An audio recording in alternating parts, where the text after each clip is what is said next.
What's up, everybody? Episode 8 of Graphic Content, the return of the content. Try to think of something to say with that. So, appreciate anybody that comes through. Please thumbs up, please share. We got a lot to talk about. We're probably going to be dabbling on a lot of different topics.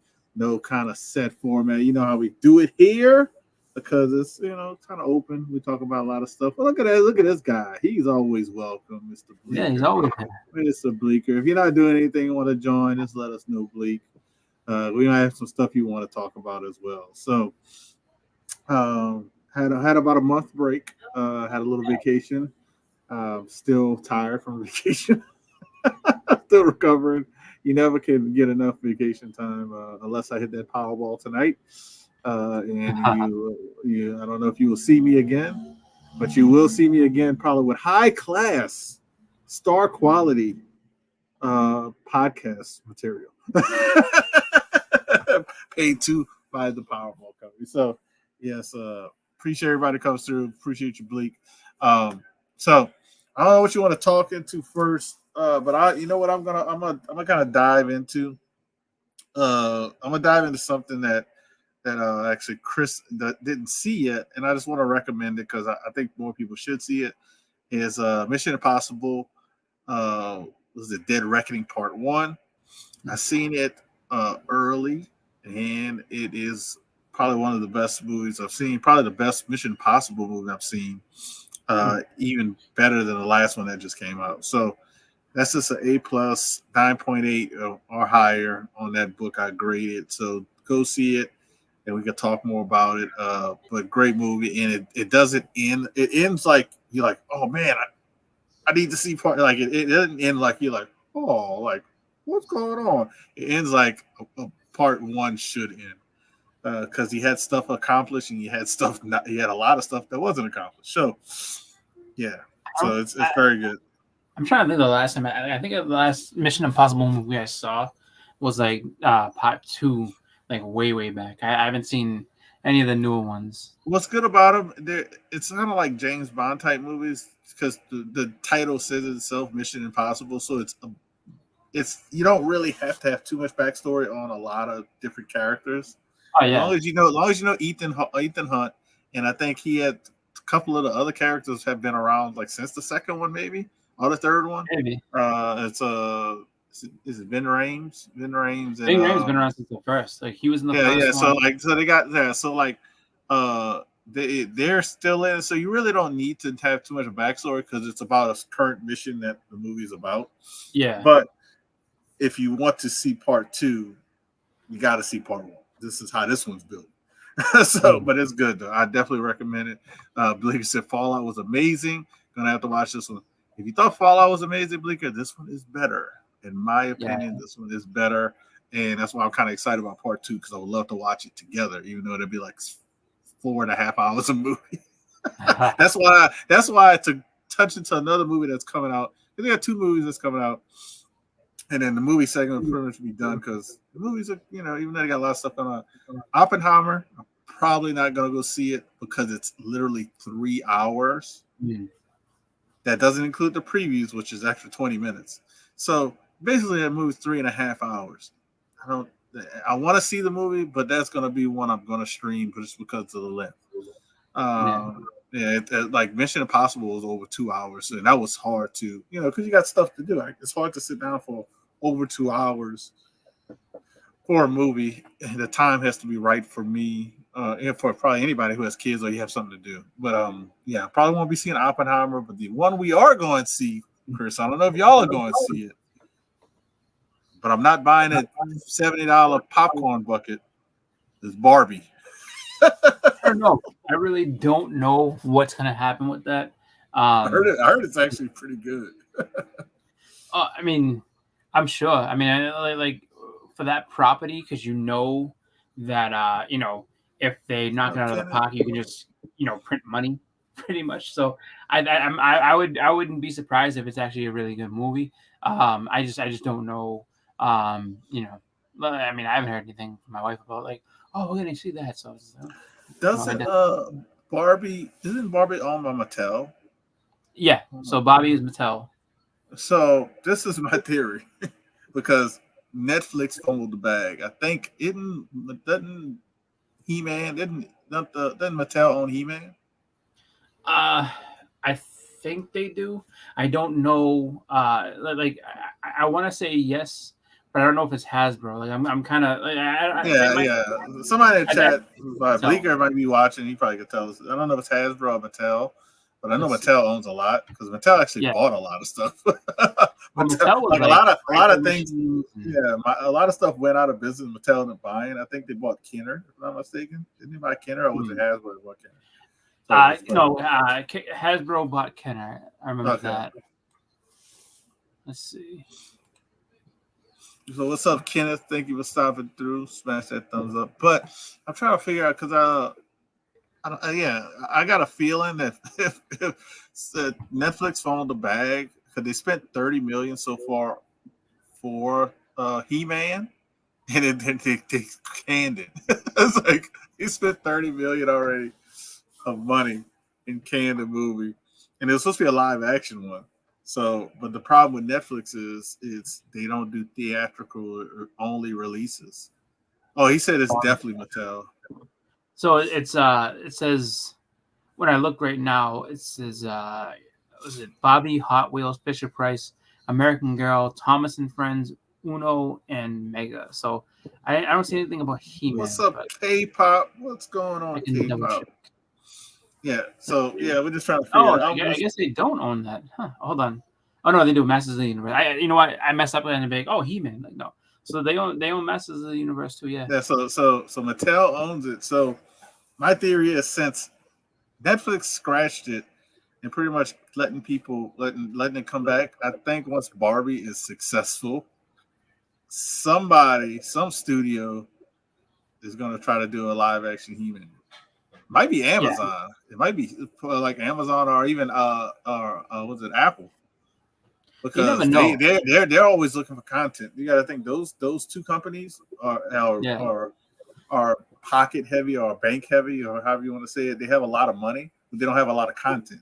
So it wasn't the script that screwed everything up. It was the budget. I guess they couldn't see they couldn't see an eye on the budget just because it's not going to be a movie.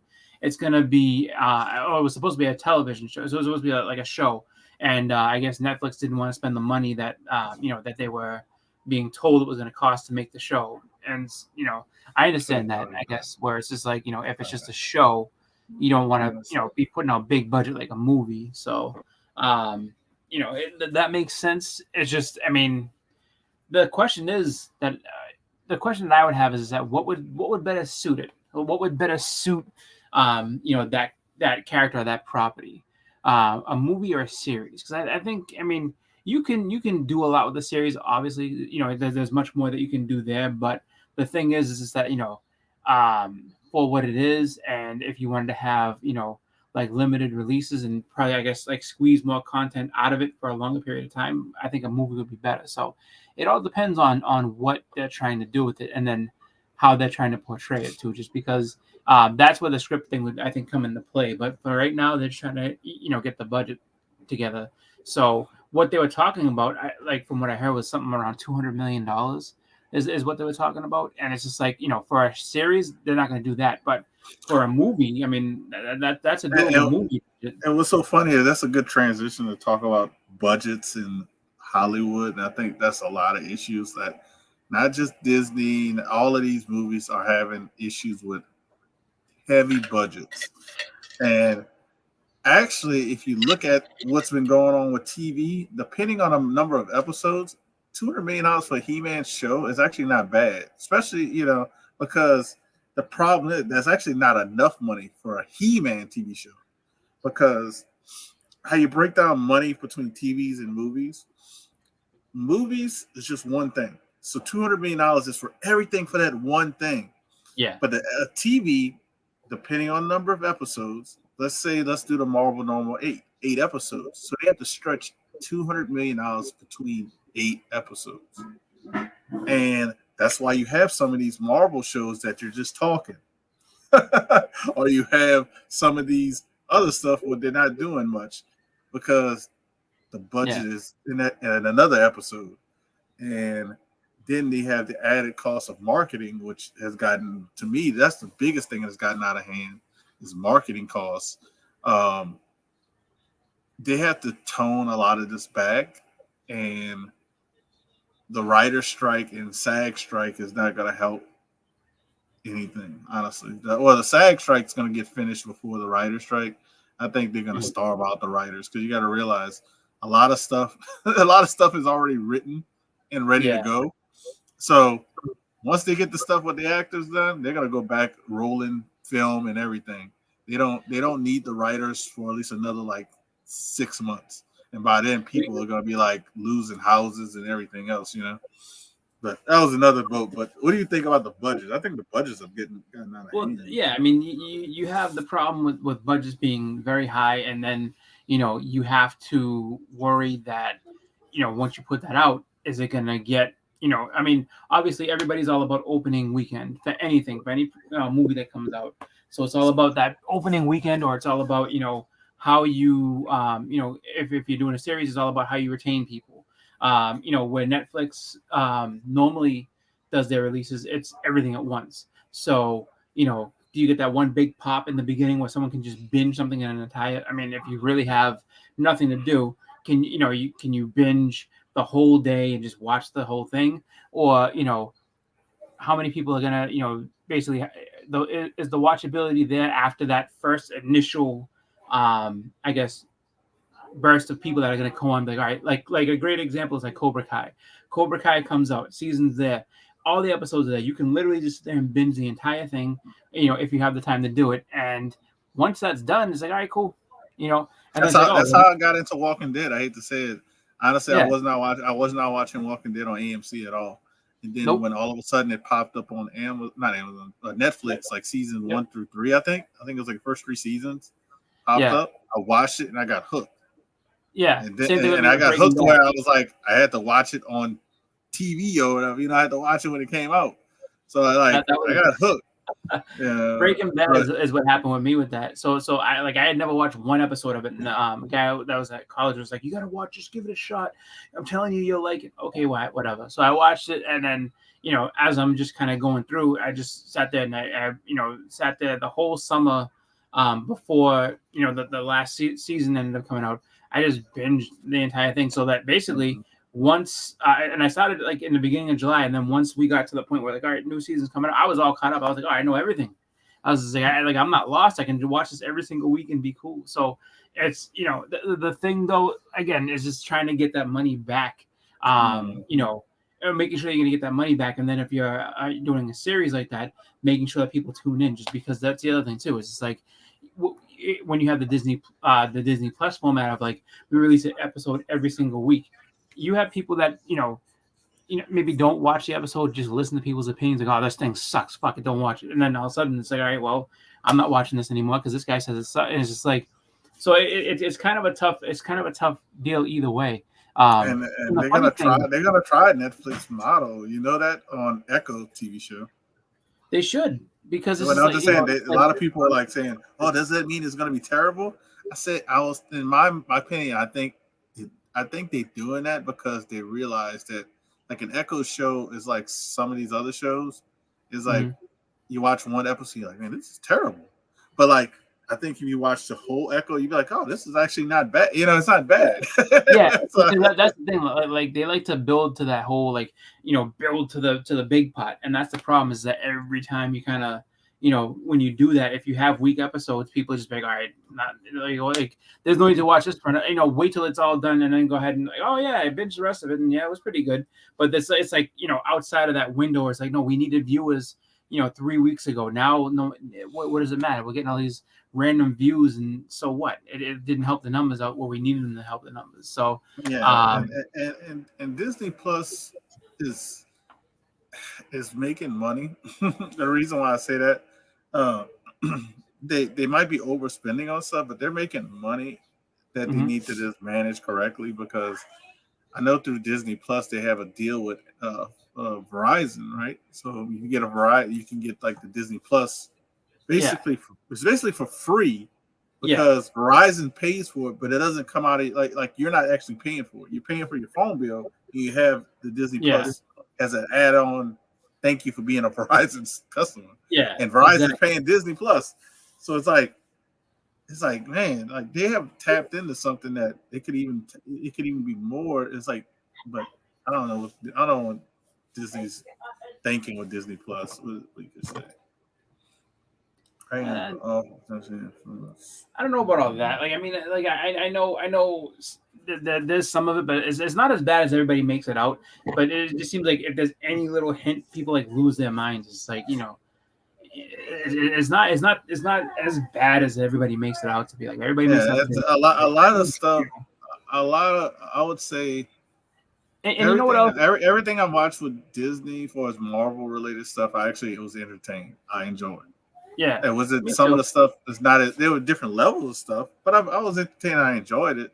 I always wondered too, like because it's always, you know what I mean, depending on where you lean on things, like just because if it's something that doesn't lean the way that you think or the way that you like, well, everyone's like, oh, fuck this thing, this is stupid. But if it leaned the way that you like, you wouldn't care. You know what I mean? So it's just like, like I just look at it as like, you know, for the most part, it's not as extreme as everybody makes it out to be. That's the one thing I think about when people start, you know, going with that, because it's like, you know, I mean, and it's just like it was like, you can't say it was never there before either, because it was in other things, and it's just the thing was that where people would, like you'd hear people shouting it down, but the things were so good and trying to make that argument, like, yeah, you're not going to get me not to watch Black Panther. It's a really good movie.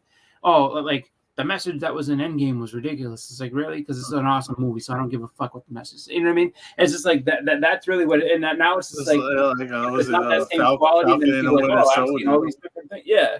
The Falcon and Winter Soldier. I didn't like the message, blah blah blah. And it's like it's basically what's going on in America. I'm sorry, like don't. I'm watching that shit. Yeah. I watch all. I mean, I've watched everything. The only thing I think I haven't seen so far as like Marvel movies and shows for the most part is the Black Widow movie. Not because I don't like it or anything. I'll answer this in the best answer that I'll tell people. That's why movies and television is subjective. That's exactly why movies and television is subjective. It's very subjective because, Bleak, I know you like a lot of horror stuff. Guess what? I can care less and hate all of the horror stuff you probably like. That doesn't mean it's bad. That's just not my thing. It's not my thing. So it's a lot of TV and movies are subjective. It's absolutely. Yeah. And like you said, you like Falcon and Winter Soldier. A lot of Americans didn't. A lot of hardcore Americans did not like that movie. I mean that show.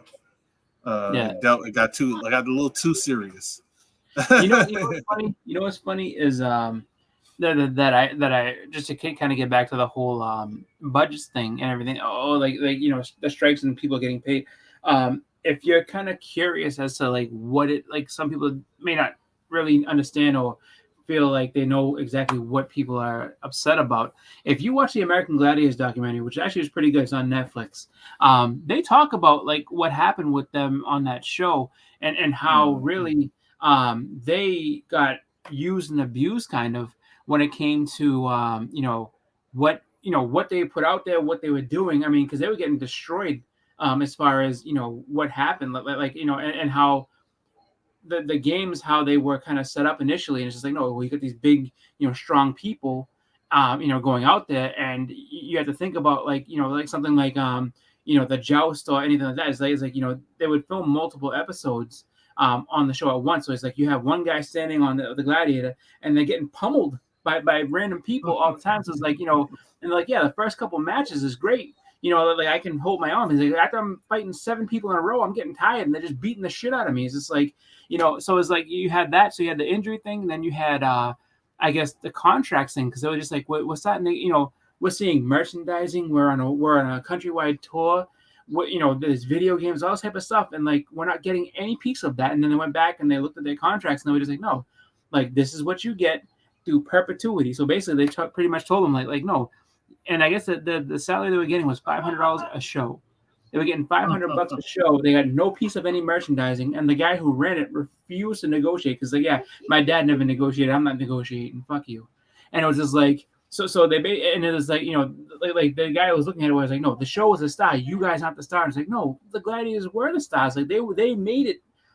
Coming in and beating Gladiators, Nitro was Stars, the thing. and Nitro, Yeah, all those different I mean, names. yeah, it's They like you had, know their names. Like you knew their names. Laser, Taser, Yeah, it's just like and you knew who Michelle. they were, and like they had a presence, and they were the people that people recognized. They were the reason why people kept coming back to watch the show, and it was just like it was sad to hear like how that all went down. I mean, most of them did fine, and as far as most of them were able to kind of live good lives and everything like that. But the problem was is that like when you think about what it was that they did and what the sacrifices they made to their bodies and everything, and just how popular the show was, it's like they got hammered. So it's like, well, people are like, oh, like the writers and the actors are being greedy. It's like, yeah, well, it depends on what they have going on, especially if you're a writer who's like, I'm And then not when you getting anything find out, extra for $1 billion movies that I'm well, helping well, write. well, it's not just that. Like when you find out certain things they're trying to slide into the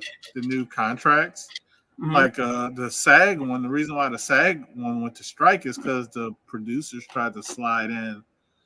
They wanted to be allowed to, like, see if me and Chris were extras in a movie. They wanted to be allowed to scan our bodies, pay us for one day, days of work, and then have AI put us in the extra stuff for the movie. And Yeah, like, say the main actor is doing whatever scene for like 2 weeks, we're not getting 2 weeks of pay. We're getting it in one day. no, And that's really what broke the camel's back for the actors. I think it was that, and I think the writers was like something similar dealing with AI. Well, the other And thing too is you have to think about that. Like so you're allowing these people to use, like you said, use your likeness and everything as an you get AI. nothing else. Yep. And, yeah, and you have to really look at how that goes, because it's like, all right, we use you as an actor in this movie. Now, your likeness is now like you are now They can property use of you. the They can, studio. yeah. They won't They can use you for anything, any other movie they want to, and not have to yeah, pay you. exactly. So now it's just like, well, we never, so then you think about it, it's just like, okay, so I want to be an extra for this movie. We don't need you. We already have you. We have you right here. Yeah. Like you signed a contract that said that we own your likeness, so you'll never get paid to do this again. It's just like you could get your whole career ended, and it's just like how many people started out as extras and became leading roles, just by their work. It's like that. And That's a they huge, got huge plenty of thing. people who do extra work as a side job, a second job.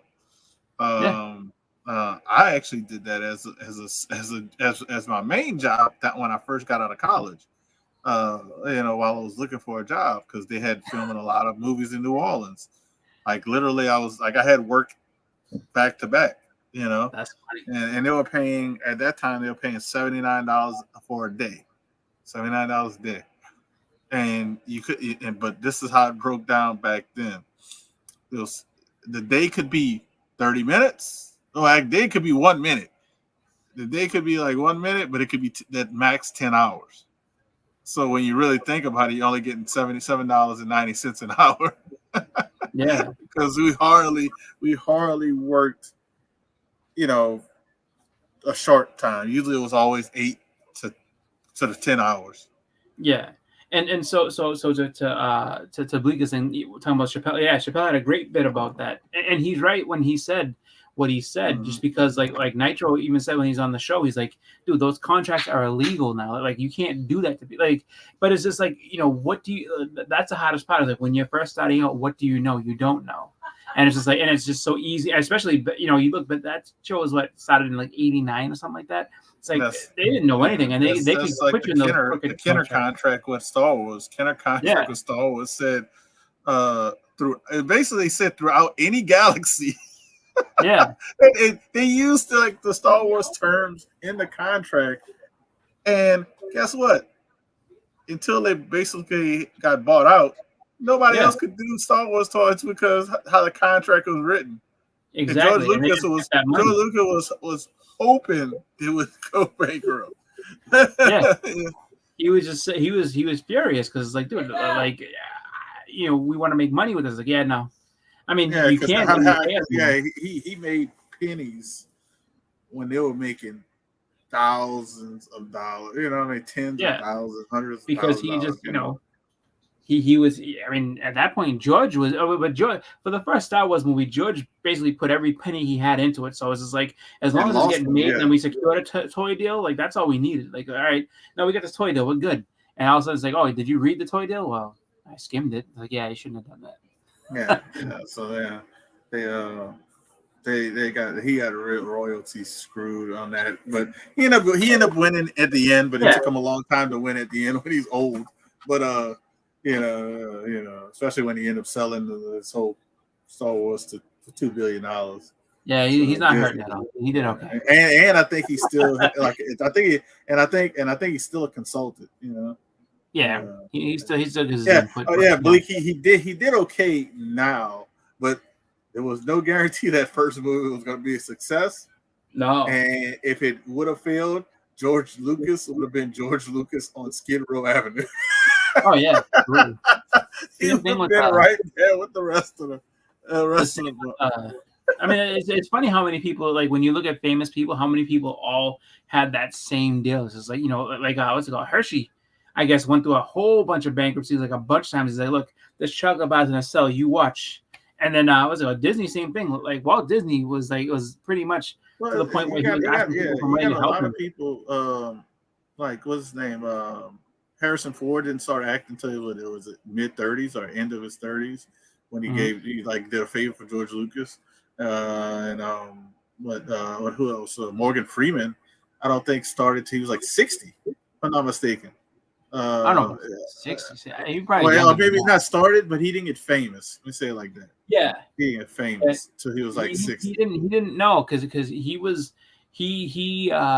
was it the 80s is when he kind of got, but that was like I want to say was it Lean on Me, I think was the role that really like put him in that spotlight and made him good, and that was what 88 or something like that. So and I had to look up his age to make sure I was saying it right. He's 86 right now, so I probably am right when he got famous on certain, like when he really got famous. When he made it big, yeah, absolutely. Like that was not to Lean on Me, because Lean on Me he didn't get big famous.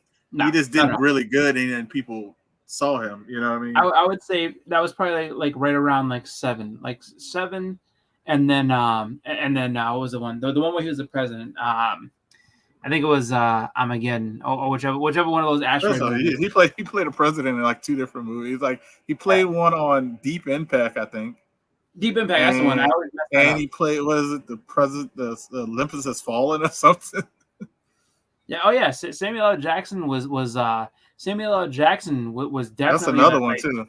Yeah, he was Mr. Extra for a long time. He was old in America, coming to America. Yeah, he was like what, in his 30s, and he was an extra the whole time. Well, you can look at it where it's just like if you look at how his stuff like so was it Eddie Murphy's Raw? He's 74. He doesn't look 74. Golly. Yeah, 74. Eddie Murphy's Raw. He's like playing like his uncle or something like that. And just at a party, it's like just a random extra, and he was an extra forever, and then he finally like started getting better roles. He went from being an extra to being the guy that got killed by sharks and raptors, and then he was a guy who got paid the most. He got paid the most for Deep Blue Sea. It got killed in it, and people were upset and walked out of the movie theater. I know when I was there, that happened. Because people went to go see. There are two people in that movie that people went to go see for that movie. It was Samuel L. Jackson and LL Cool J. Yeah, everybody thought at that time LL Cool J is getting eaten. He's not making it.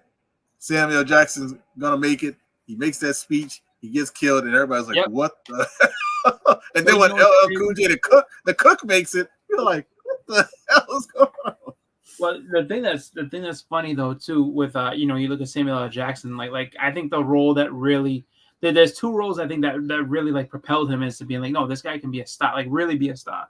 Was Die Hard 3, the Die Hard Avengers, and Pulp Fiction. Pulp Fiction, like those are the two big roles for him.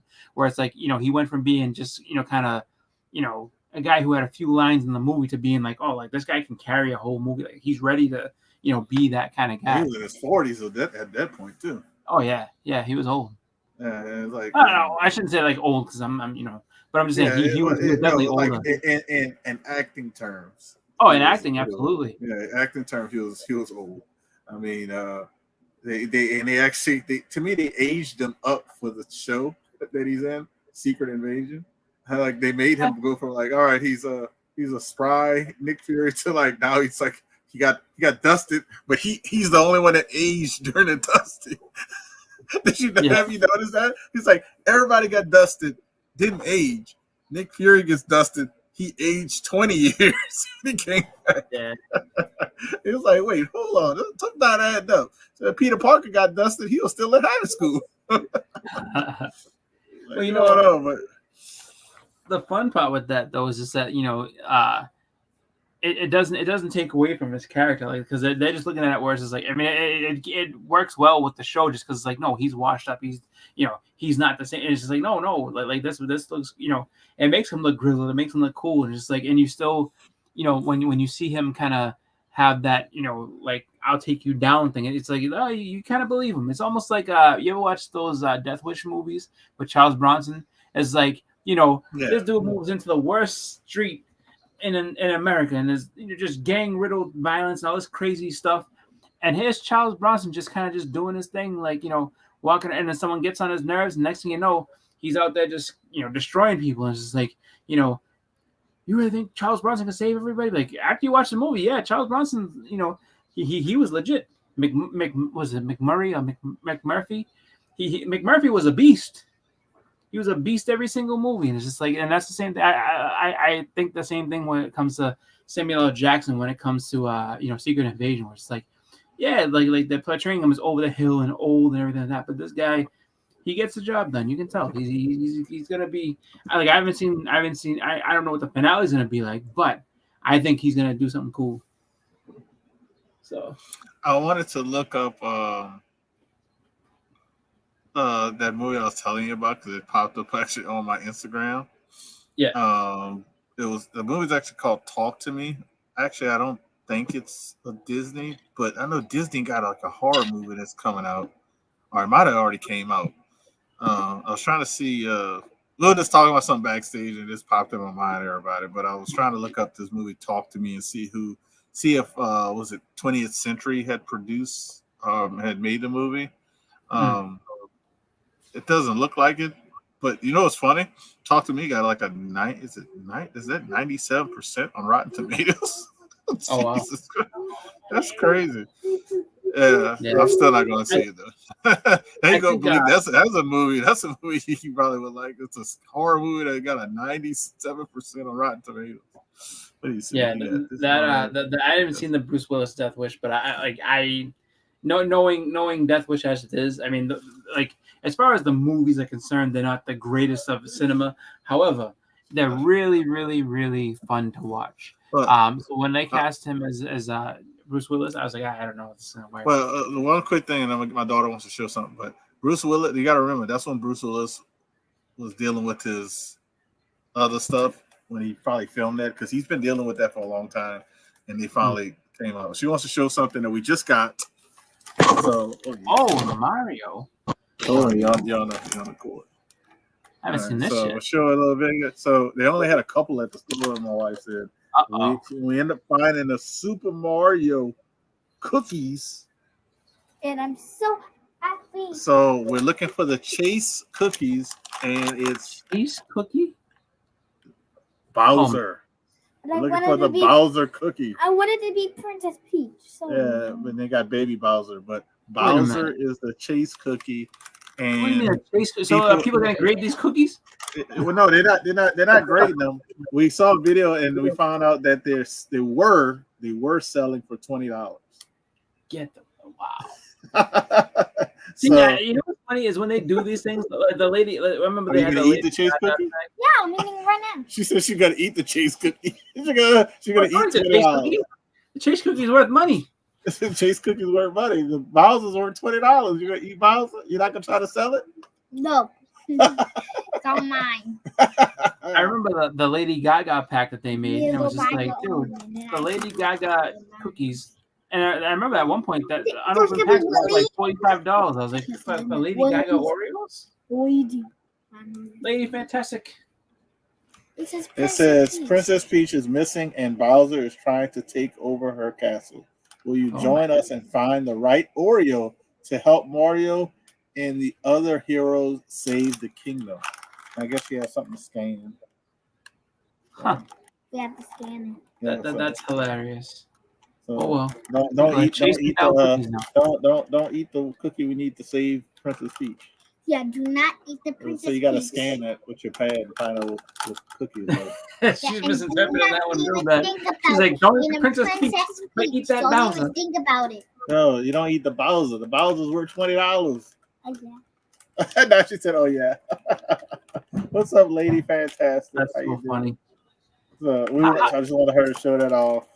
Thank you, Bonnie. Bye-bye. That's the question now. See, I want to post this question to the chat now. Now, where you see that this is now chasing certain things, we see us getting into cookies, goddamn cookies. Is it a sickness? Is it a good thing or a bad thing that now people are like, oh, there's a Chase cookie now and we can sell it for 20? You know what I mean? What are your opinions on that? That's what I'm curious about. The chat. What is the chat's opinion on a Because Chase I'm cookie? conflicted. I don't know how I feel about that. Like a Chase cookie, really? Okay. I don't have nothing to say about that. Far. Like, I have nothing to say about that. So, what? So I got a Bleaker question. Bleaker hasn't commented because he's out there buying packs of cookies. Trying to find I got a question. Because we kind of talked about this. Well, actually, we didn't talk. I think somebody in our locker room chat actually made the comment. He said they didn't care about the actors being on strike. He's like, they make plenty of money. I could see his argument, and then because I've actually did extra work, then I can not see his argument because not everybody is the top dog in a movie. Not everybody is a top dog in the writing. They make a job that's for entertainment, just like wrestling. So it doesn't mean that that they don't have the right to strike and stuff like that. So it's like I kind of went against the grain on what he was thinking. But what said, so lame. I think those are stupid. I mean, I'll be honest with you. Like, I kind of feel in that same camp of this is dumb. Like, why would you ever chase down a cookie? But then again, it's just like, okay. But that's the thing I wonder. She said, we got that Bowser cookie sickness. Exactly. It sounds nuts. It sounds crazy. You know what I mean? But it's just like people. And that's the thing too. That's why I want to give people a hard time when it comes to like collecting sometimes too, because people want to sit there and be like, "Oh well, you collect comics or you collect it." But look, if you're listening and talk shit about comic collectors or whatever collectors, like, "Oh, that's nerd shit," and you're out there collecting motherfucking Bowser cookies, you are just as bad, if not worse, just because of the fact that you're sitting there trying to collect a cookie to go ahead and sell it for $20. Like that is nuts. So you said eat it. You can get 10% off your cookies. You gotta get Mama to put the email name and email, and you get 10% off. But yeah, Bleaker said it's a cookie. Eat it. Yeah. Well, so Bleaker, she did say she's gonna eat the Bowser cookie. She doesn't care if it's worth $20. Yeah. So to kind of go with that what you were saying before about how everything is everything is kind of, I guess there's levels to everything. I mean, there is and I'm glad you actually brought up wrestling in that way, just because if you, they posted somewhere, you can find it. It was like, I don't know what year specifically it was, but like they posted like a bunch of salaries of like WCW wrestlers. I think it was like towards the end. I remember that. Either 98 or 99. Yeah. And you look at it and it's just like, here's Hogan and Hall and Nash and all these other guys, and they're making millions. And then there's other guys who are like lower on the card, and they're not necessarily jobbers, but like, you got guys like like Juventud Guerrera and Alex Wright and everybody. So we got to find all 16 Super Mario cookies to save the kingdom. So we got to find Mario. You probably can't see it because it's hard to Mario, Luigi, Toad. Yeah, Mario, Luigi, Toad. I said the last one. The next ones is a fire flower, super mushroom, a coin, a superstar. That's the one I haven't seen. You got Bowser Jr., a Goomba. It is a Goomba. Remember what I said? Yeah, that's a good. Boo is the ghost. You got Blooper. We never saw That's- blue. We saw Blooper. No, we didn't see Blooper. You're We right. did not see. A Koopa Troopa, the plant, the piranha plant, and a spinny. Yeah, so some of these we haven't seen at all. Yeah, some of these. Mm-mm. So like, Yes, the Bowser, we got, so that's the 16 cookies. So we have to accept. We're gonna accept the challenge. We had to take pictures of them all. Be like, oh, we got all these cookies. We got them all, and we gotta eat. We're gonna eat them as we go. Is that it, man? yeah, that's it. You Yeah, you accept. Oh, and you got a video to watch. yeah, You I can have watch it it. later. All right. So we got our mission. We choose, if we choose to accept it, we have to eat all of those 16 cookies. That's crazy. I don't know. But yeah, He said, "Stop collecting cookies. Buy another unicorn statue or a clown doll." What? Did I miss something? I have a Save Billy. some of them Bowser's for your next auction. Save some of the Bowser's for your next auction. Oh my god! Save some of the Bowser's for the next. Hey, I have an auction tomorrow with Thunder God. I'm just gonna pop on there, support Thunder God, and then I'm gonna exit out. But Bleeker's gonna be on there selling some stuff, so definitely check out Thunder God tomorrow Nice. evening. But yeah, yeah, we're down to collecting cookies now. Well, it's Chase just, cookies. Let me look it's it up. so- See if it's still. Let me see if it's still is on eBay. We gotta look it up. That's okay. well, that's why I say, like, I don't want to hear anything from anybody who's like, oh, like, it's cool. Like, kiss my ass. There's people collecting cookies.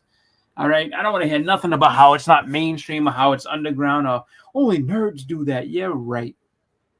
You got sneaker collectors. You got sneaker collectors. When I watch them, doing that, it's just like the prices that they pay for those sneakers. Sometimes it's just, it's insane. And it's just, it's cool though if you like that stuff, but it's just like, whew, I'm trying to find some recent sales, but I can't find any recent sales. So I'm gonna show you guys the asking price for the Bowser cookies. We're gonna filter by cheapest. Let me get a little bit better. Lowest price. All right, the lowest price one right now is $5.99 plus $8 shipping. Oh, there you It's go. on auction. It's on auction. So You got 2 days left. 2 days left to get the Bowser cookie. So They have some for $10. They have some for $10. They have one for $15 that ends in 13 minutes. it's gonna be stale by the time it gets to you, or broken. That's even better. That's even better. So they got a lot of $25 and $20 Bowser cookies. Dude, that's So- insane. The Bowser cookie is on eBay. It's made eBay. Y'all want to see my daughter eat a $20 cookie? Yeah. Send a Ooh. super chat. Send a super chat if you want to see my daughter eat a $20 cookie. I need a $2 super chat. Look, she'll eat a $20 cookie for $2. There you go. You know what's funny is I remember that. Like, you remember back in the day, there used to be people that used to go to where they'd be doing like releases of games, so Xbox 360 or PlayStation 3, and so somebody would go ahead and buy them. I mean, literally go in the store. Yeah, I got my PlayStation 3. Woo! Take out the box in the parking lot and take a sledgehammer and just smash it in front of everybody else in line. I see somebody do that. Like somebody mind. broke. Yeah, I see somebody go like Yeah. break it. Yeah. And they smash it in front of everybody. Everyone like goes crazy. That would be the same. But you know what's so funny about that? I remember seeing that more at GameStop when people doing that. But if people remember Best Buy's policy back in the day, if you bought like the extended warranty, you actually could have Yeah, did that. you're like, oh, look what You could have did that to tick people off and then bring it back. It's not working for some strange reason. They want to open it up. It was in pieces. Yeah, you know who else had a crazy one like that? And I think they might have changed it by now, but I guess if you bought TVs at Costco, they basically had they used to have like a lifetime warranty with it. So it's just like They not a changed warranty, it, but I but think they it's basically still similar. Yeah. it was crazy. So my friend bought it. He bought an HDTV like when they first came out. And they were, that big giant like huge. So it was like a 200-pound TV he bought. And so he bought it, and he, had it and everything like that. And it was, just sat there, and eventually it ended up getting old and whatever. And he's like, yeah, I just want to return this. And I mean, he returned it like 12 years later. And he's like, yeah, I want to return this. And they were just like, okay. And they gave him his money back. And so he, at the time when he bought it, it was a $3,000 TV. So he got that and then went and bought the top of the line that is out now. I was like, wow. I was like, I can't believe that they honored that. They still have something crazy about their return policy on stuff. I know. Yeah. They have a pretty crazy return policy. I know. And sorry, we're going into other stuff because I'm about to bring up something that's not comic or movie related, but the real or the TikTok about bringing your kids' school clothes back to Target works. Wow. It works because we just did that and we brought back all of my daughter's school clothes from last year, got all of that money back, and we bought new school clothes. Yeah. So every year you can do that with school clothes at Target, and I'm like, I was shocked when I found that. We didn't know that was real. We didn't know that was real. So, and there's two ways they can do it. If you bring it back without a receipt, they're gonna give you like I forgot how much they give you, but it's always gonna be on a gift card. But if you have the receipt and you do it within that year, you can get it back on your account, your bank account or cash or whatever. So you get it back. But we end up just getting a gift card, and just because we rebought all the clothes again. Yeah. But because she grew, and she might grow again during the year. Might have to do it in the middle of the year. But yeah, it's kind of crazy. Well, see, that makes more sense. Like that's not a problem. See, what Bleak is saying is like, all right, so you buy it before the Super Bowl, and you bring usually they'll give you, I think it's like 15 days. So if you buy it, 14 days before the Super Bowl, or if you buy it, let's say you buy it the week before the Super Bowl, you can bring it back. Like, yeah, I want my money back. Sorry, you know what I mean? And they're like, all right, no problem. But you know what they do, and this is what they do because people usually don't bring back TVs after the Super Bowl. The reason being is because they give the best deals to buy a TV is either before the Super Bowl. That's the best time to buy. It's better than Black Friday. Black Friday, yeah. Best time to buy a TV is during right before the Super Bowl, like the week before the Super Bowl. So like if you're getting the TV like 50% off, why are you gonna bring the TV back? Because you got a $500 TV for $250. They're gonna be like, okay, I'll take it, and then they're gonna buy it. Yeah. But that was that I found I was shocked when he told me. I was like, wow, you can really do that. Oh, okay. But it's I know certain things with Best Buy you still can do it.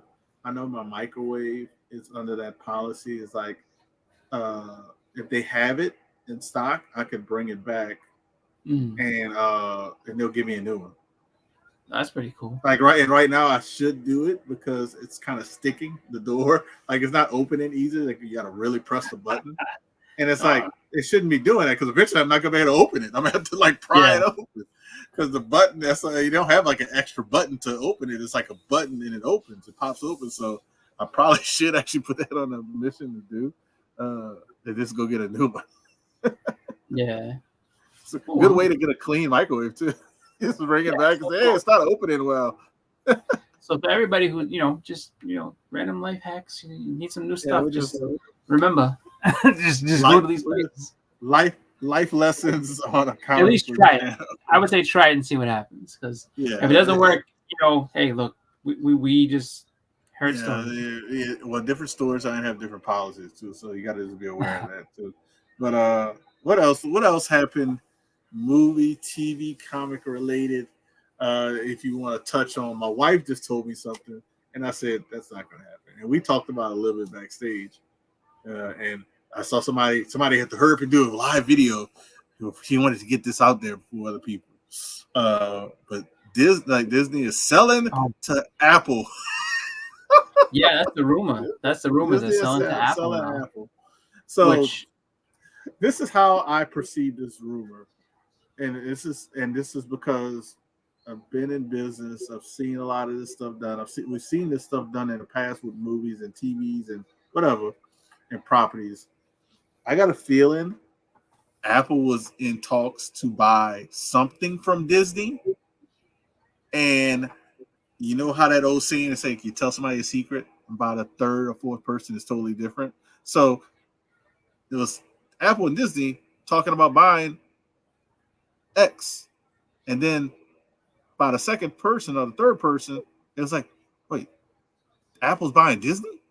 You're like, Yeah. they missed the whole part. They were buying something from Disney. So I doubt you talking about them having enough streaming content. Apple has more less than Disney, but way less than Disney.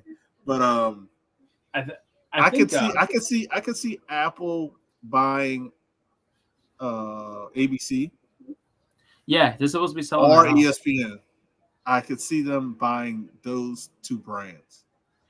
So ABC, I wouldn't be so upset about. ESPN, I wouldn't be happy with, just because of what's happening with Amazon and the NFL. You know, where like the Thursday night games, you have to go on Amazon to watch them. You just can't watch them on regular TV. Which, I mean, the Thursday night games are never huge games usually, but it is a huge game. They literally just played 4 days ago, so it's not going to be a great game. Yeah, it's never a great game, even if it's two good teams. Yeah, but the thing is that like the thing with Amazon was that, like, I mean, having it be like kind of locked behind that way, you can't see, like, it's not really the best way to do things. So I mean, if Apple got a hold of something like ESPN, could they? Well, I was thinking about like whatever games that are on there, like what are they gonna segment off that's like, no, it's only on Apple now. You know what I mean? Or whoever buys it. You know what I mean? It's just because having something like ESPN is a huge deal. What Apple would probably do, they'll probably take a method from Disney on this and be like, hey, if you buy an Apple phone, you get Apple blah blah blah for free. Yeah. So now you have the Apple TV because you have an Apple phone, or Apple product. I could see them doing that. That's how they would get people to buy more Apple products. I mean, hey, you know, I could see them doing that to get people to buy, which would work. It would work. But I don't. Yeah, Apple is one of those $1 trillion companies, I think, because it's only like that big, a handful. But they would have to give up a lot to buy Disney, and then it would be like you're talking about like more than 500 million, 500 billion. More than 500 billion. Oh, probably. And then you have you're talking about it would be the record sale ever, and I don't think anything would ever beat it. It would basically cripple Apple if they do it, I think, in my opinion. Because you got to think about it. If they're buying Disney, people don't realize Disney parks. It's not just Disney Plus and Disney movies and, you know, the other stuff. It's the parks. And Disney makes billions a year on the parks. Yep. So you think they're gonna just sell Disney? But like 50 billion? No, like they can make 50 billion in like 10 years. You know what I mean? Like it's like on the parks side. So the thing that I would think about too is that, you know, it's just it's one of those things where it's like, you know, if you're gonna do that, like you have to think about you know, absorbing or you know, even if it's a merger, like you know what I mean? And that's what I feel like would be more of a thing is like, you know, that's why you keep, you know, the people that are currently running it still in there, just because there's no way that Apple wants to try to sit there and figure out who's going to run it all, you know, just because it's too much, it's too many moving parts to deal with. So I think that what it comes down to is just that, I mean, I think a lot of it's number one knee-jerk reaction to, you know, I guess saying, oh, I want to get rid of some stuff and we're looking at this and that, and, you know, maybe, you know, it's really kind of it's just, you know, so early to think about, and it's just, you know, I think because it's Disney, it's like, oh my god, and then people also look at it like Disney's in trouble. Like, you never know. I mean, it's one of those things where it's like, to say that if Disney's in trouble, it's weird to say that, just because like I don't think that means everybody's in trouble, because you got to realize Disney is number one in the box office this year. Disney company is number one in the box office in 2023. If they're in trouble, even with the high spending, they're in trouble. DC is bent, like they're gonna fold. Discovery's gonna fold quicker than Disney. You know, you got a whole bunch of other companies. They're going to be going down if the number one box office company is losing. Plus, you got to add all the other film forms of revenue because, like I said, all that goes under one umbrella. Disney is the stick of the umbrella. Off that branches parks, Disney Plus, the cruise lines, all that stuff. Then when you get to the movies part, then that branches off to other stuff because then you have 20th century produced movies. You got Disney movies, you got Pixar. Yeah, so it's like Disney this branch is ridiculous. It's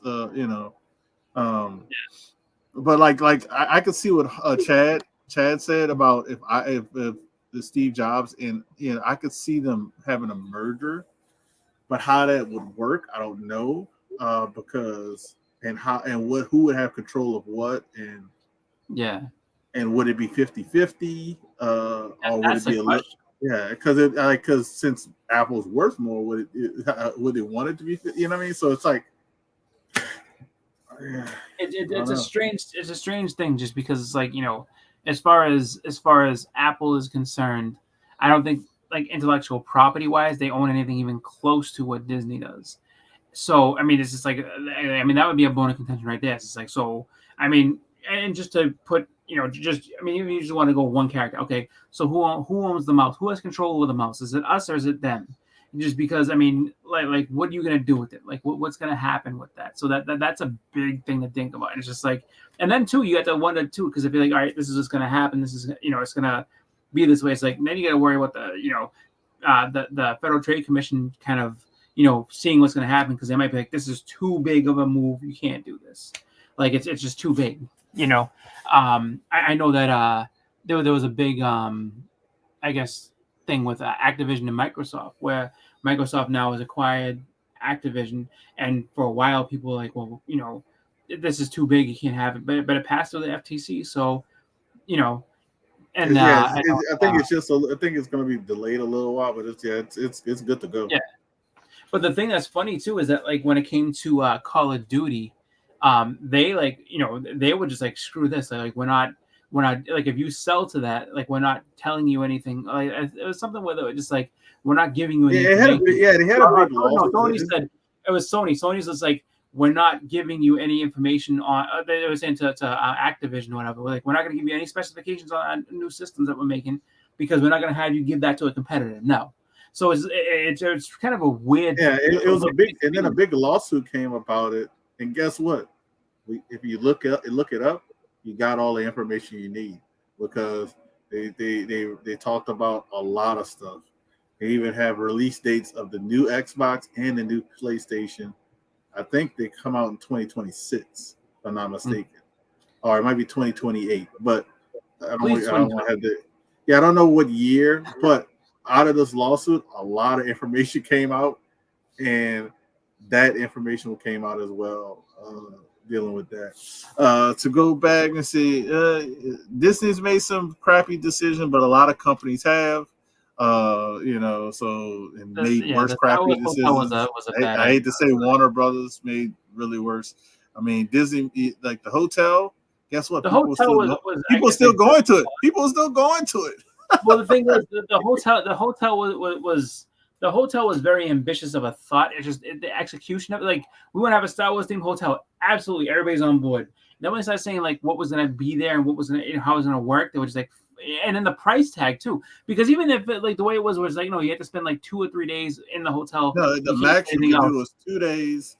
2 days at the hotel was the max, and I think it was $3,000 a night or something like that. Yeah, it's like that's what killed it. It's like if you were just like, all right, for that experience you have this, like if they just open a Star Wars themed hotel and just be like, all right, we're gonna charge you, reasonable rates, but it's a Star Wars themed hotel, it's gonna be, the funny thing is, all of the Disney hotel on park hotels, none of them are reasonable rates. But if they'd have been in the range of those hotels, they could have even did better. Whatever I think the Grand Floridian might be the most expensive one, if I'm not mistaken. I watch a lot of Disney stuff on YouTube, so that's the only reason I kind of know. But I think Grand Floridian is the highest one. They could have went a little bit higher than that, and I think they would have been okay. But you got they lost a lot of money from COVID, from the parks being closed. But guess who's the number one employer in Florida? Disney. So Disney might have lost money from the parks. Florida lost the money from the parks. It wasn't just Disney.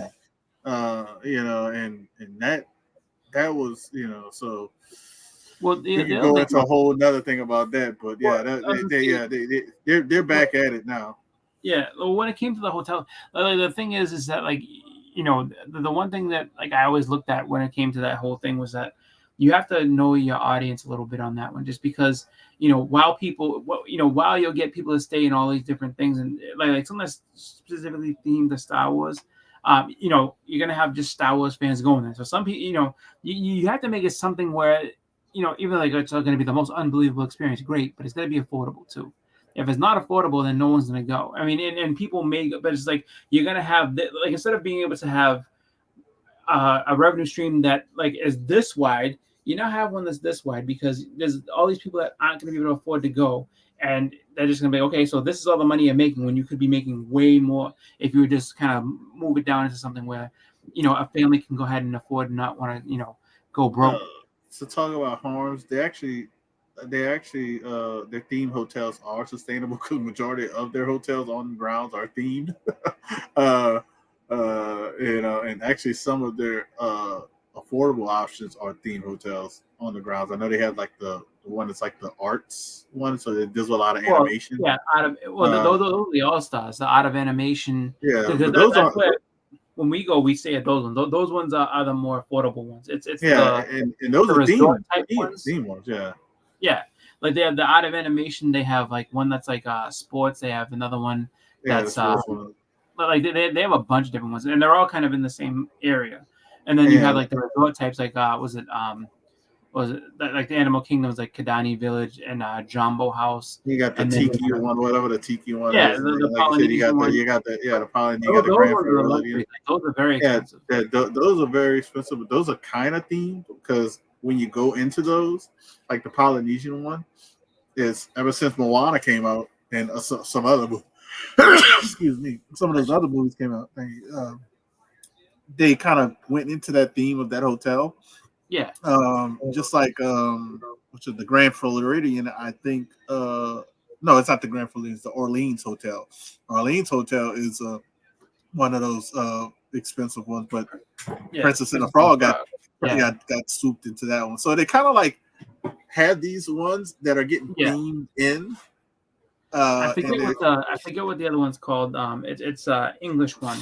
And that one is like Alice in Wonderland and like Mary Poppins and all that. We ate breakfast there one time, but I forget what it's called. But it's just like it's pretty. I mean, they do a good job of trying to make the hotels as cool as possible. It's just the fact is that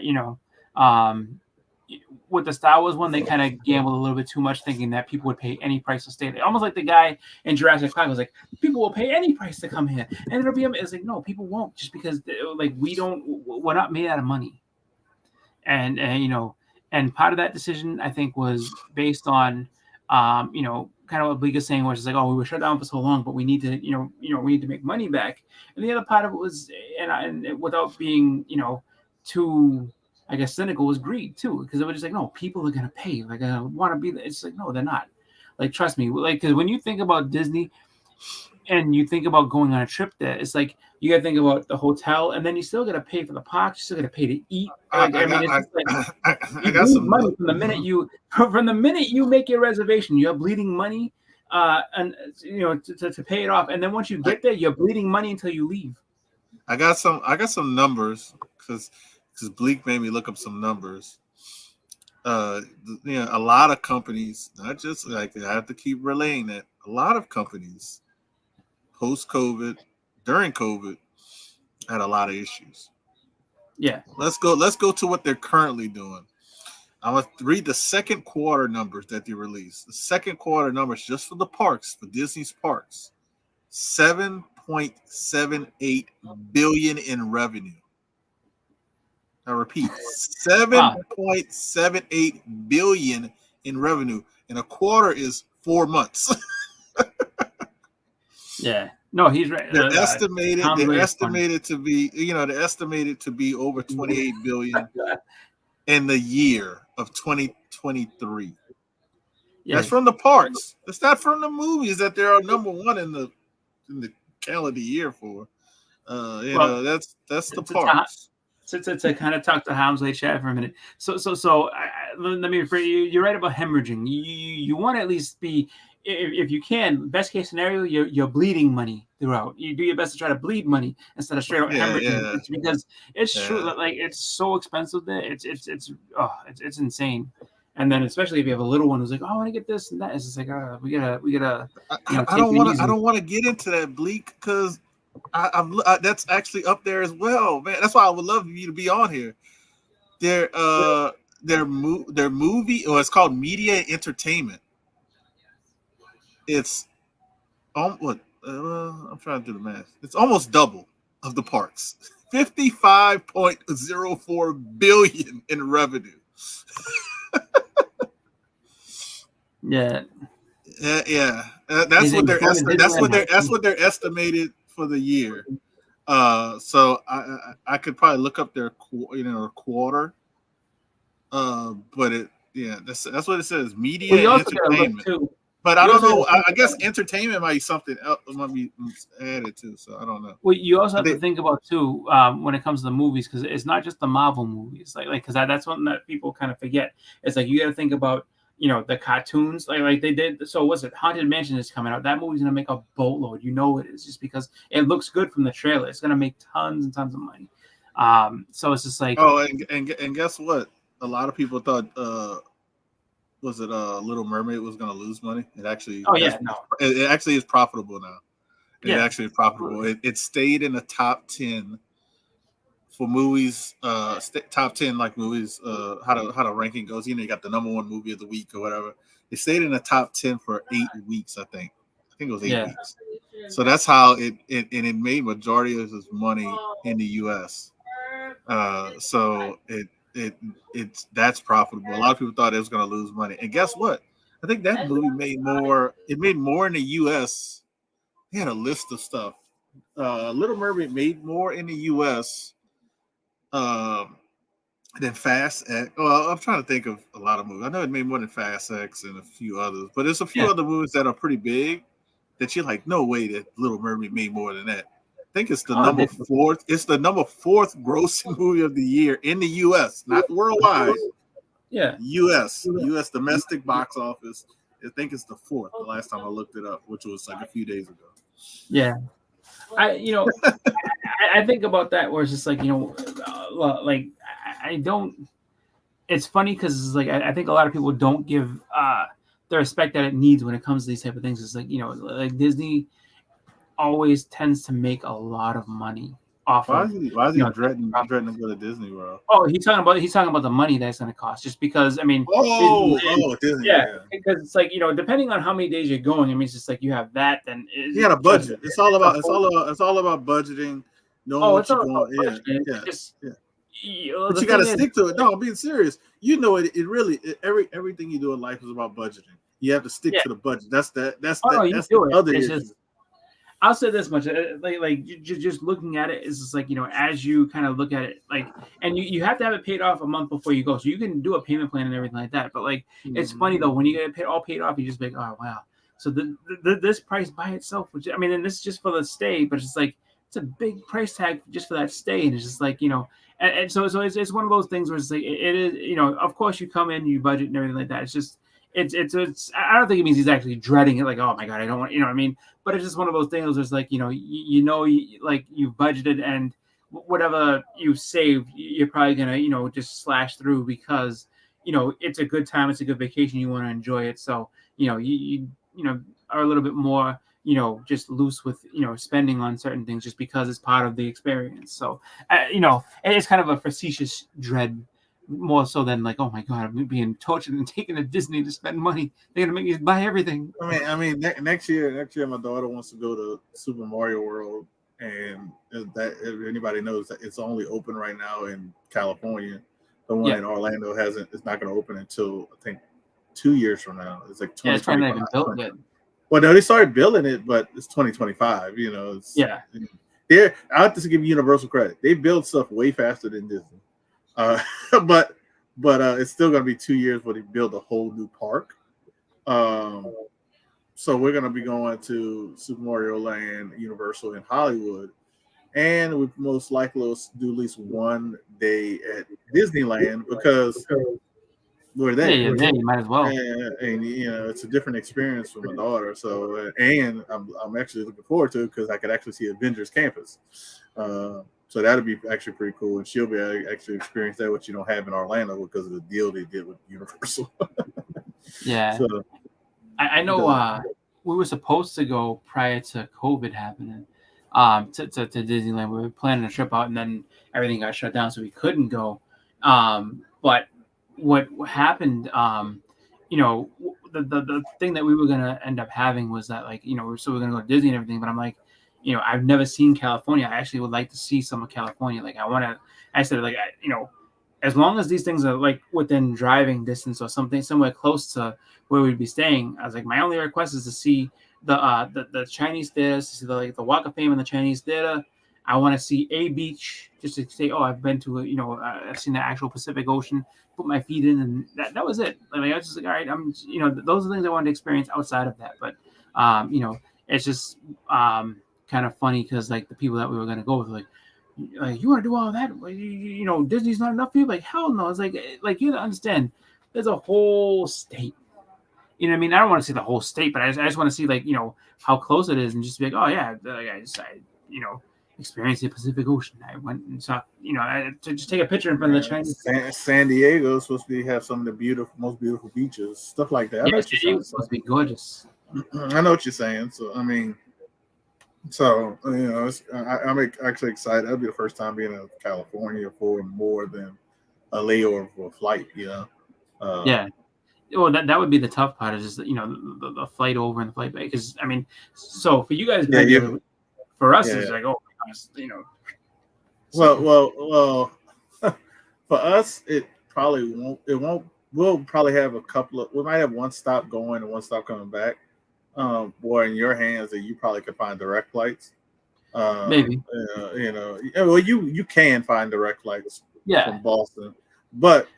You know, and so it probably would be cheaper. It probably would be cheaper, which is crazy, because I'm halfway there compared to you on the other side of the country. You know, and that's just because ever since we got hit by Katrina, the flight stuff here has been kind of like chaotic or chaos, whatever you want to say, because our airport is international airport, but we really don't. We fly to international places, but we don't fly back from international places. So it's kind of like, yeah. So when we flew to Mexico, we could fly straight to Cancun. It was quick too. It was like an hour and 15-minute flight, quick flight. But I'll tell you like this: they do everything very slow in Mexico. Even though we got there soon, it still took us like 6 hours to get into the hotel and check. It was ridiculous. Yeah, that's another story. But it was a quick flight there. It was a quick flight there. But guess what? The cheapest flight coming back, we had like an 8-hour layover. So it took us like not 8 hour later, but it took us 8 hours to get home. Yeah. Did we get delayed? No, we didn't get. You might have, because there was a lot of weather happening at that point. No, we didn't get delayed. I don't think, if I remember correctly. But we still took us. We got delayed a little bit. Yeah, we did get delayed a little bit, but we didn't. So we got home like we left during the day in the morning to come back home, and we got back home at night. That's how long it took us to get home compared to flying there in 1 hour. Oh well, you know, it's all part of the journey. That's the thing that happens, but that's not going to happen the hard way unless you're doing it. I'm not doing it. I'm not doing it. Let's go. It's a trip for my daughter. It's her birthday. We celebrate her birthday. She picks a place she wants to go to, and we go to there. Yeah. So it's kind of like it's an enjoyment for her. She gets to see a new place, knock it off for her, I guess, calendar, map, or booklet. She said a booklet. And and hopefully at the age of 10, which is a big birthday, we can go to Punta Cana. That's gonna be nice if we could do it. So that's just something we're talking random stuff now, but You got anything else you want to bring up or harm? Anybody have any questions or any thoughts? Because I'm actually getting hungry. I didn't eat. I'm actually very hungry. As far as on the comic front, I haven't really seen too many things happening other than just different conventions coming up, different stuff like that. So Oh yeah, you can talk about Terrificon. I know you got that coming up. oh yeah, Terrificon's gonna be to talk about budgeting. It's just gonna be a tough day to try to figure out everything that's happening there and try to get everything signed. Just because I'm only going that one day, but it's just there's a lot of you're gonna be exhausted because you're gonna be trying to get so much done in that one day. Oh, trust me. I'm looking forward to it, and it's gonna be a fun day. It's just gonna be that type of thing. Like you said, it's gonna be a lot of just a lot of kind of waiting in lines, getting things signed, moving back and forth, and then just finally when finding time to be okay, look, got this done. All right, when am I going to call it quits, and then just kind of figure out money wise. Because the other thing is that so there's that this week, and then sorry, not this week, but next weekend that's Terrificon, and the weekend after that is Boston Fan Expo, which Fan Expo is going to be a little bit easier to deal with just because there's not as much as far as autographs and things that I'm looking to do. So it'll be kind of a little bit more relaxed of a show for me. But the thing with Terrificon, there's so many good creators that are going to be there that it's going to be a lot to do with and deal. So I think the fun part is that a lot of people from the community are going to go. So it's going to be fun to see a lot of different people there. And then just kind of looking to just, I guess, narrow down a few books that I'm going to get, just because the list is so long of people that's going to be there. It's tough to be like, okay, she's going to bring these books, and I start thinking of other books like, oh, I could bring this too. Oh yeah, I have this, I could bring that too. So it's just like, trying to figure all that out. But it's really just a great show. So I mean, I would say if you're in that area, and you're going to be able to attend that weekend, it's a really, really awesome show to go to, just as far as like collectors and comics and creators are concerned, just because the list is awesome. There's really good vendors there. It's in a really just good spot. There's even going to be pretty good celebrities there too. And that was another thing I was thinking about with the so I guess it's not really affecting Terrificon, and I don't think it's affecting Boston either. They haven't said anybody that canceled because of the strikes or anything like that, and it sounds like everybody's going to be there. That was advertised. Yeah, I found out information about that because it's like little fine print or some gray wording, however you want to say it about the actor strike. Mm-hmm. So they can attend the convention, even though that's they said they couldn't. Like they can attend the cons and sign stuff. They can't promote anything. Oh, that's fine. Can't promote anything new. They can't promote anything, But a lot of those people go there promoting to promote. Oh yeah, of course. That's what it is. It's so they can't promote anything. So it's like basically it's gonna be like it's gonna be. I don't know how to describe it, but they can't. They really can't do panels because they can't. What they talk about their personal life. That's they talk about their personal life. That's all they can talk about, really. Yeah, they can't talk about any stuff they've done. So yeah, and that's probably kind of weird, just because as a celebrity or whatever, you're sitting there, of course, like people, the panels.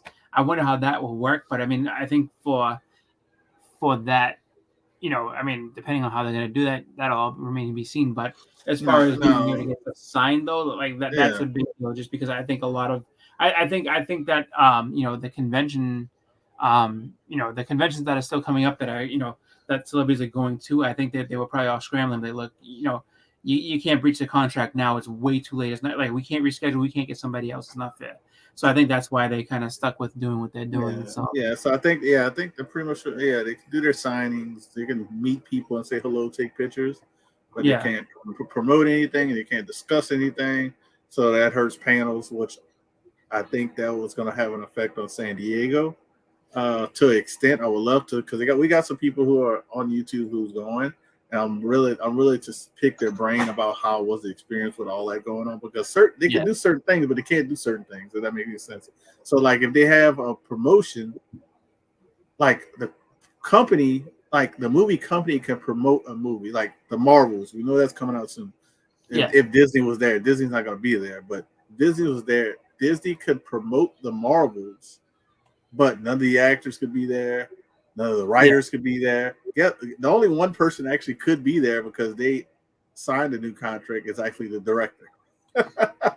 The director. So it would basically be like more or less like they can like show the trailer or something like that, or like a little teaser, but like no one's gonna be able to say, oh, like and we present to you the Marvels, and then it would be like if they wanted to do it, it'd be like Kevin Feige saying, hey, he could do the talking, because he's a producer.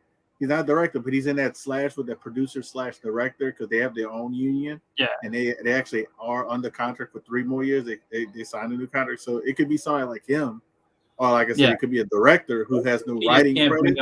He couldn't just bring out like the girl that plays Monica Rambeau and be like, oh, it has Monica Rambeau. He couldn't do that. He could be like, just show it and talk. He could do all talking, so that's how they could get away with it. But they're not even doing it anyway. But that's how other companies could get away with it. But they have to be careful because, like, if a director directed something, if he has writing credits, then he couldn't do anything because he'd be in a writers guild, and they're still on strike. So it's gonna be kind of sketchy. That's what I say. I'm curious to see how a few of these guys, like Hood Rat Comics, Passport Comics, they're gonna be there. I think Comic Book Crackhead. It's gonna be there. So it's a few people. And it's so funny is they have 2 comic book crackheads on Instagram, and I follow both of them, and I always get confused with which one is which. And I think they have close to similar pictures too as their picture. Just like they actually have 2 Nate comics. They have the Nate comics we know, and then they have another Nate comics that I followed before the Nate comics we know. There's a few people on Instagram. And he was like, wait, what is that the word? Is that the comic book crackhead I know? He's like, oh no, that's the other guy. That's the other guy. But they're gonna be there, so I'm curious to see how it turns out. But yeah, hopefully you have a good time, man. You know what I would love to do? Maybe next time we talk, we could we could bring Dan if Dan's available, because I think he'd be cool to talk to about this. It's like because you'll be just, I guess, coming. When's your convention? What's Terrificon? It's coming up, huh? Terrificon is going to be a week from Friday. All right, so yeah, I would love to talk about obtaining. Grails is the common word to say, but I'm not just saying keys or books you want. Let's say it like that. But like, how do you obtain those books? How do you budget for those books? What tactics do you use to get those books? Because I could talk about it too. I know you'll be able to talk about it. Going to a few conventions. And I want to see Dan's perspective because he does it a different way as well sometimes. Yeah. So like, I just pray for a miracle. Is basically how that goes. Like, oh, there's an auction no one's paying attention to. Perfect. Oh, this is a good price. There we go. Like, I always have my money tied up in a lot of stuff. So I'm always like, please don't let the guy's selling something that I don't want, or do like this. I can't watch it at all because I might find something I want. So like on Instagram sales. So that's how I kind of do those. But it'd be something cool to talk about. And it's almost like we talked about like in the past. I think was it collecting, like collecting tips and things like that.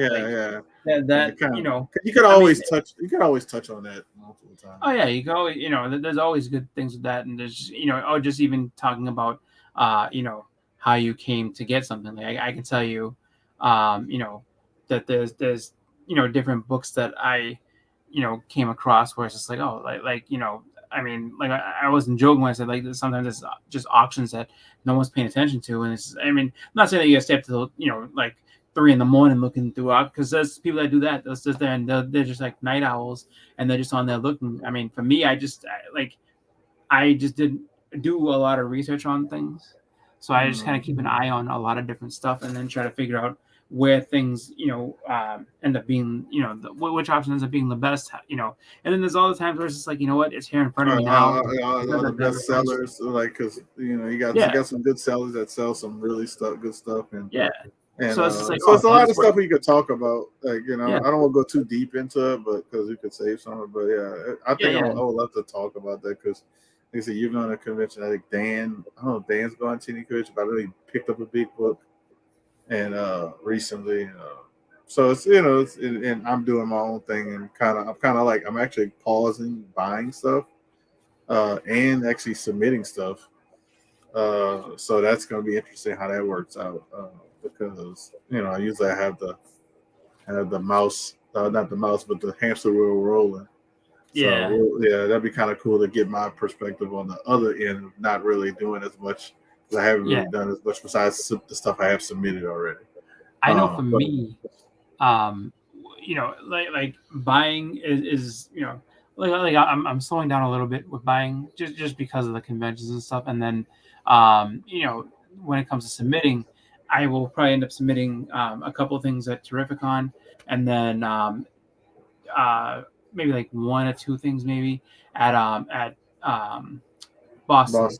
just because, and then I won't be submitting anything until the next time I go and get stuff signed, which would be a convention in November, so the Rhode Island Con.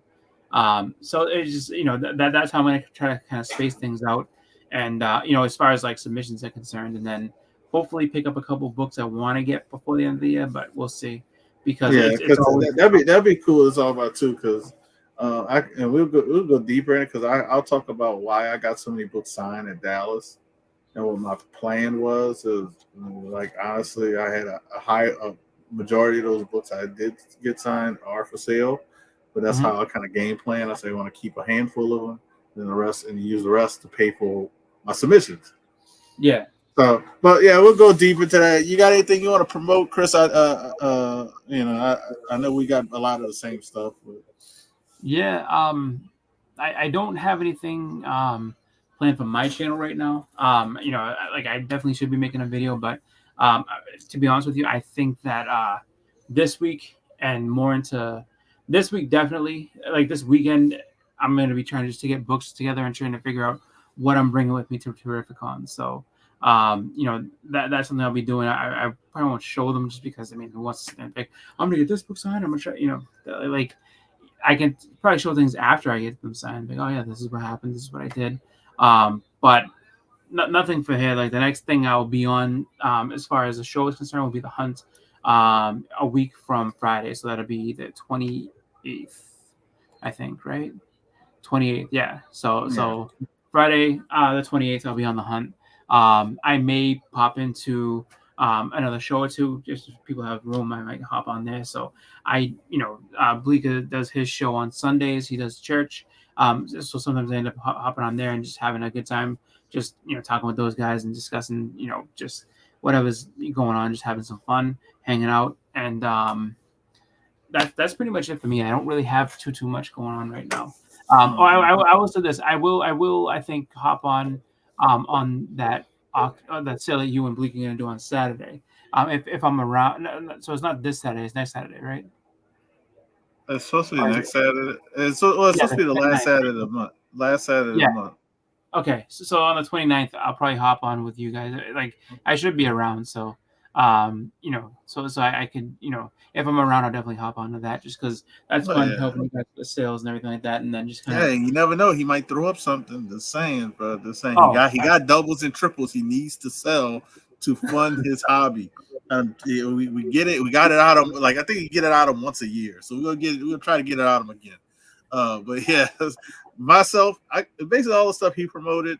The same stuff. The hunt next week. This Sunday, I think Sands have an auction. I'm not sure if I'm gonna be there, but definitely check it out. A couple weeks from now, like he said, me and Bleeker will be doing a sale on Instagram. We'll probably be heavily promoting that the week of. When we start getting ready. You might have Boston Chris come join us to help us out, and whoever else can join us, be more than welcome. You will at least go for an hour, maybe more, depending on the crowd. So that's gonna be fun. At the end of the month, I'll be doing a giveaway on my channel for super chats and memberships. Mainly this time, it looks like it's gonna be a membership giveaway because I can only have one super chat. So just be on the lookout for the giveaway at the end of the month.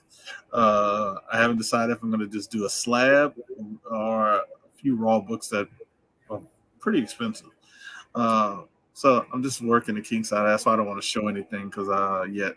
So if you're already in there, you'll be happy. What else? Oh, Thunder God has an auction tomorrow. I think Bleeker's actually going to be on that one. I'll be there maybe for the first round or two. Trying to help my boy Thunder God out for at least a round or two. So definitely check that out tomorrow. Look at his IG for the time start. Preview. Yeah. Are you doing a preview too, or? I can do a preview. Actually, I can do a short if I'm up to it. I was gonna say, is he also doing one just to kind of, just to show people? Because I don't know if he's selling on there as well, or if he's just hosting. No, Bleeker's gonna be selling on there. I know. I'm talking about Thunder God. Thunder God. I think he is gonna be selling on there, but he's gonna be hosting as well. So, everybody pay attention, check that out, and see what Thunder God is gonna do, and then check out the sellers. So Bleak's gonna be on there, and you said who that. So check out to see what the new stuff that they if they do previews, check out the previews just because hey, you never know. Maybe if you see something you like, you can maybe DM before the show before it starts, and maybe that's out of the rotation. That's actually it's happened before. That has happened before. So for me and Boston Chris, man, I thank everybody who stopped by. I think all the thumbs up. Please leave a comment as well. Like I said, if any of you guys who comment like Holmes Way, Bleeker, K-pop, anybody you guys want to jump on and have a little discussion, especially next time we do it, talking about kind of like purchasing keys or something. More than welcome. DM one of us. It doesn't matter who. But I'm ready to go, man. I'm tired. I'm tired of hunger. Peace, everybody.